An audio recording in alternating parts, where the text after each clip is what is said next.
Nah, yang kedua tadi, kapan kita mengangkat telunjuk ya Saat ketika sedang tasyahud, begitu kan?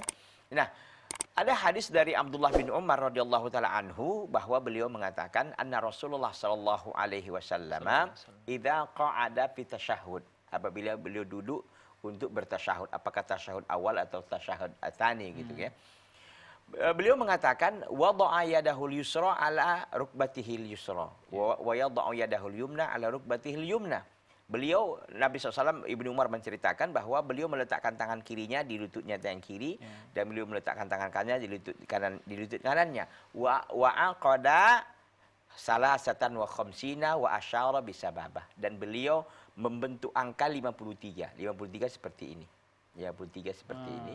Dan beliau katanya mengisyaratkan dengan jari telunjuknya. Jadi kata para ulama, ini menunjukkan bahwa memang dari awal beliau sudah mengangkat jarinya. Bukan pada waktu tasyahud, bukan pada awal tasyahud saja. Jadi sudah dari awal dia sudah mengisyaratkan atau mengangkat tangannya semenjak tasyahud pertama. Tasyahud dari awal maksud saya.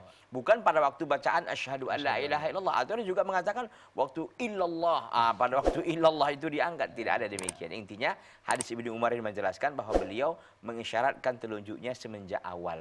Demikian. Wallahu ta'ala. Baik, jazakumullah khairan. Mudah-mudahan difahami Pak Indra yang ada di Bogor. Kita ke pertanyaan selanjutnya, ada dari Tia ND di Flores. Ustadz, bagaimana caranya mengqadha salat bagi wanita setelah haid? Ya, Ibu ND yang ada di Flores ya, Nusa Tenggara Timur saya kira ya, Nusa Tenggara Timur. Itu hadiah Bu bagi kaum wanita, bahwa memang ketika haid tidak wajib mengqadha salat, yang wajib itu mengqadha puasa. Ya, salah satu ummahatul mukminin, istri-istri Nabi SAW mengatakan, kunna nu'maru biqadha'is syiyam wa la nu'maru biqadha'is shalah.